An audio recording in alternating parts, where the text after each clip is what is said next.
5 ans après les attentats du Stade de France, du Bataclan, des terrasses. C'est un souvenir qui est resté gravé dans mes mémoires parce que j'étais président et j'ai mesuré ce qu'était la détresse, la douleur de nombreuses familles qui ont été frappées. Ces familles et ces victimes étaient de toute confession, de toute religion et j'allais dire de toute couleur de peau. C'était celles qui venaient pour des concerts ou qui venaient pour être ensemble sur des terrasses. J'ai été en face d'un terrorisme islamiste qui s'était structuré avec Daesh. C'était Daesh qui nous faisait la guerre. Et nous avons répondu en intervenant dans la coalition en Syrie et en Irak et en frappant durement ce groupe qui a été pour partie seulement éradiqué.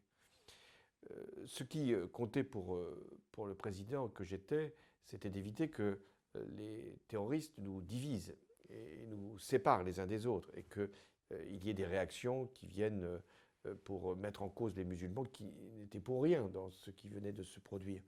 Mais c'est ce que cherchaient les terroristes, c'était de faire en sorte que nous puissions nous en prendre à l'islam et aux musulmans, alors que nous savions que c'était un détournement de l'islam et dont les musulmans sont souvent les premières victimes.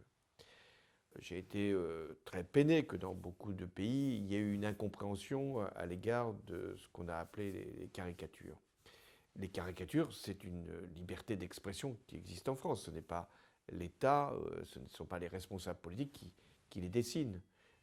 Nous avons simplement à faire que ces caricatures ne puissent pas toucher les personnes, mais simplement faire en sorte qu'il puisse y avoir une forme de dérision qui a toujours existé en France.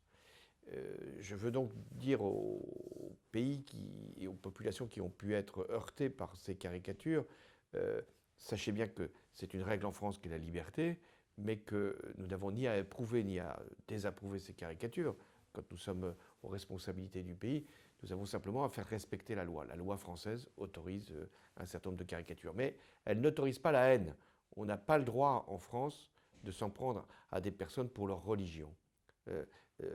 La laïcité, ce n'est pas l'écrasement des religions, c'est au contraire leur reconnaissance comme un élément de liberté. Donc nous avons cette volonté et moi je ne laisserai jamais laisser penser que la France doit renoncer à ses libertés, pas plus que je ne laisserai penser que les musulmans n'ont pas le droit d'exercer leur culte comme ils l'entendent en France, avec là aussi la liberté.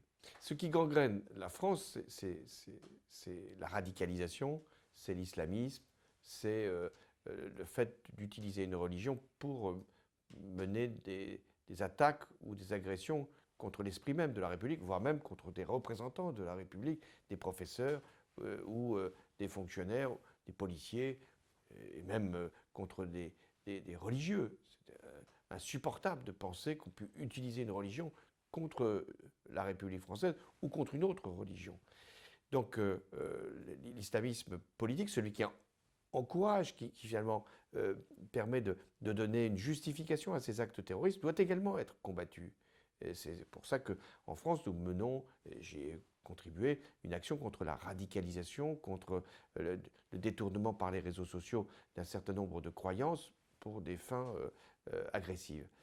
Mais ne confondons jamais l'islamisme avec l'islam et les musulmans avec des terroristes. Donc nous devons toujours faire valoir que la liberté, elle est la même pour tous, quelle que soit la religion, et que les terroristes sont d'abord des terroristes avant d'être des hommes fanatisés ou des femmes fanatisées par un Dieu qu'ils ont détourné.